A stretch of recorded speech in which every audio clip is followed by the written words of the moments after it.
We all know sex tends to decline with age. That's nothing new. But what's happening now is different. Couples today are having far less sex than couples the same age just a generation ago. What used to be once a week has fallen to once or twice a month, and for many, none at all. And this isn't just a bedroom issue, because when sex disappears, relationships weaken, health suffers, families struggle, and the consequences for society are significant.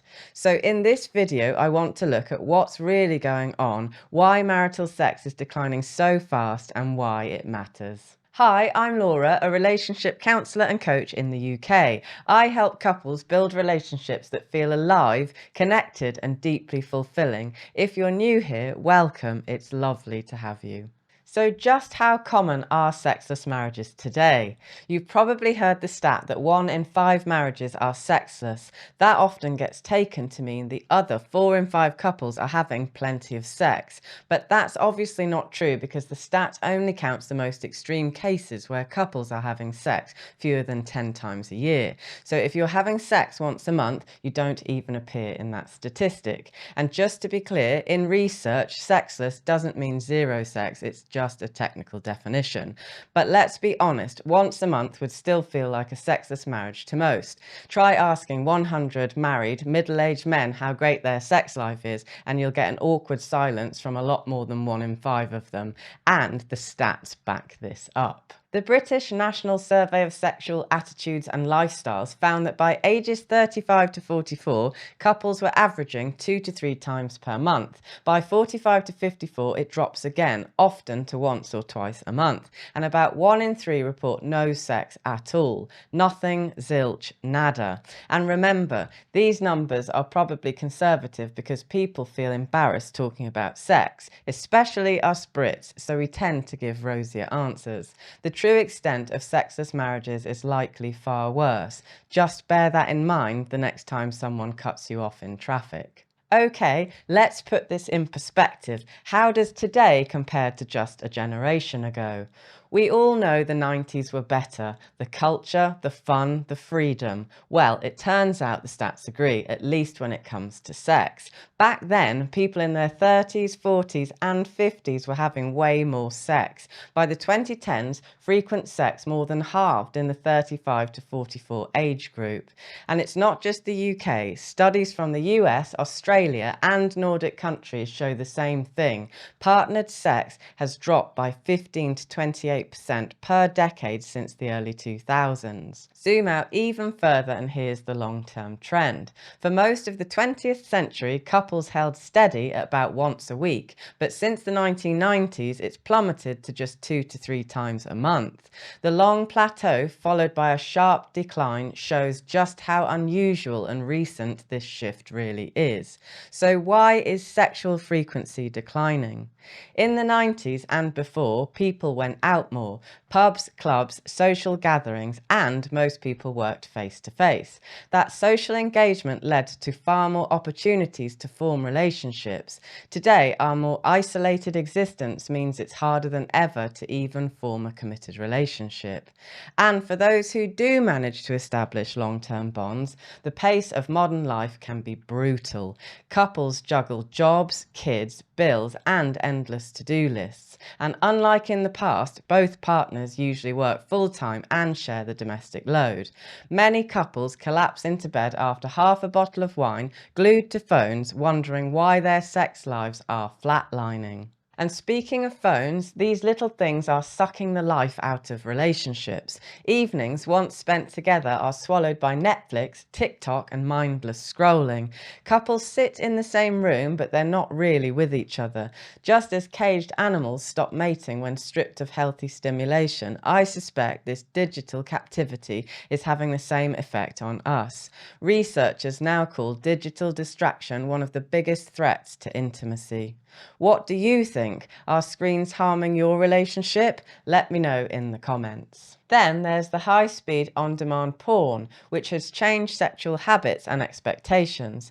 For some, rather than facing sexual problems in their relationships, they turn to porn as a substitute. But over time, that avoidance just drives couples further apart. Another trend is that men today have lower testosterone at the same age than their fathers or grandfathers did. Causes include obesity, poor sleep, sedentary lifestyles, chronic stress, and hormone disrupting chemicals in the environment. That means men today are, on average, a little less horny. Not that any of my audience would agree. The overprescribing of meds is another major factor. Antidepressant use has soared by more than a third in England since 2015, and in the US from about 8% in 1999 to nearly 14% in 2018. Even teenagers are now prescribed them at twice the rate of the mid-2000s. One of the many problems with these drugs is that they are notorious for killing libido. Furthermore, in our modern culture, there's a distinct lack of a marital code or moral guidance. In the past, marriage was taken seriously and couples were supported. Communities, extended families, even churches guided couples on how to make marriage work. I'm not saying those institutions were always positive, but for centuries there was a strong cultural acceptance that sex mattered and that neglecting it would undermine family stability. Today, those support systems have largely disappeared, and I fear we've thrown the baby out with the bathwater because couples are more isolated than ever. The result is that sex is now commonly dismissed as just physical, unnecessary even, whilst emotional connection is put on a pedestal. Of course, emotional connection matters, but the effect is that sex is no longer widely seen as the legitimate need it is. This ties into another recent cultural shift, which is individualism. We hear endless talk about putting yourself first, but along the way we've lost the language of duty, generosity, and partnership. Now the focus is mostly on what we feel we deserve instead of what we ought to give, and nowhere is that more obvious than in how we treat each other's sexual needs. To make matters worse, being single is sold as one endless parade of freedom and passion, while marriage is portrayed as sexually boring. The research shows the opposite, of course, that sex in long-term relationships is more meaningful, more satisfying, and more connecting than casual flings. The tragedy is that too many couples buy into the myth and then live it out as if it were inevitable. And that's the whole point of this channel, to show couples that marriage can be the richest and most rewarding experience in life, if you do it right. So hit subscribe if you want to support my mission, because we need stronger marriages now more than ever. Finally, and this is a big one, the dreaded gender war. The mistrust between men and women now is nothing short of a tragedy. Online echo chambers fuel resentment on both sides, whether it's the red pill crowd or hostile strands of feminism. They're as bad as each other. But when it comes to marital sex, modern feminism has taken a wrecking ball to the notion that it matters at all. The idea that our husbands need sex on an emotional level has been ridiculed and dismissed. Men are often portrayed as shallow or entitled if they express sexual needs, rather than as human beings wired to connect through sex. The result is that trust feels harder than ever, and the motivation to connect, whether you're dating or already married, is slowly evaporating. Okay, so where is this heading? If trends continue, we're heading toward a world where not having sex in marriage is normalized, where sexlessness was once considered a warning sign. It could soon be brushed off as just the way things are, which is highly problematic for society, because at the couple level, even once-a-week sex is linked to greater happiness, stability, and resilience to stress. When it's absent, resentment grows, emotional distance sets in, and the risk of divorce skyrockets. And on a health level, sex isn't just a fun hobby like bowling or going to the cinema. It lowers stress, strengthens immunity, and supports emotional resilience. People who involuntarily go without end up lonely, anxious, and unwell. Children suffer too when their parents become roommates. Intimacy between parents creates a sense of security, modeling what healthy adult relationships should look like. So when When that tactile bond is absent, children often create weaker templates for trust and stability in their own relationships, which they may pass on to their own children, and so a generational cycle begins. And finally, zooming out to a societal level, we can see that birth rates are collapsing across most of the developed world.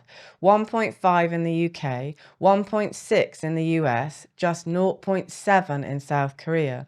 Experts warn this means aging populations, shrinking workforces, and mounting pressure on pensions and healthcare systems, with long-term economic strain to follow. I don't want to be too hyperbolic here, but if the decline continues, and younger data suggests it will, the consequences are potentially quite serious for those left to pick up the pieces. So, what do we do about it? The good news is this isn't out of our control, and you can probably guess what I'm going to suggest. Yes, have more sex. Every couple that chooses to prioritize sex and closeness rather than drift with the scattering herd is part of the solution. As a caveat, I'm not suggesting this for couples dealing with serious relationship dysfunction. But in many marriages, the main issue is a lack of sex, and so the obvious solution is, quite often, more sex. I've seen multiple couples do nothing more than decide to make sex a priority again. No big therapy breakthroughs, no drama, just a conscious choice. And the immediate results are less conflict, less stress, more affection, and more connection. We really need to stop pretending sex doesn't matter, because it does. And if you know it matters, which I know most of you watching do, then challenge the people around you who say that it doesn't, because they're wrong. Sex isn't just a bonus for people who deserve it. It's one of the things that keeps us healthy and fulfilled. It's a beautiful life force that fuels love, generosity, art, music, and creativity. So if sex continues to decline on a global scale, we all suffer. Now, I'm not saying sex is a magic cure-all. I know it won't fix everything, but I do think a world in which men and women were more aligned and more intimate would be a better world for all of us. So don't be a part of the problem, be part of the solution. That means choosing your partner over your phone. It means dealing with any relationship issues that are getting in the way. It means talking, touching, reconnecting. From there, make sex a regular, conscious habit, not a once-a-month event dependent on a long list of unachievable provisos. Take your health seriously, so you're not too exhausted or unwell to prioritize intimacy. And think about sex for what it is, a human need as vital as affection, respect, or emotional closeness. And finally, turn your back on divisive gender ideologies. They're anti-life. Men and women are an incredible team that evolution has spent millions of years perfecting. So make the effort to turn towards each other and join forces. This all starts at home, with you, one couple at a time. A grassroots movement to heal the divide facilitated by the very thing that put us here in the first place. I know this is easier said than done, so book a session with me using the link in the description if you need some support. If this message felt important to you, consider subscribing so you don't miss the next conversation. I post new videos every week. And if you enjoyed this one, check out my video on why sexual marriage is a healthy marriage. Thanks for watching. I'll see you next week. In the meantime, to yourself and to others, tell the truth.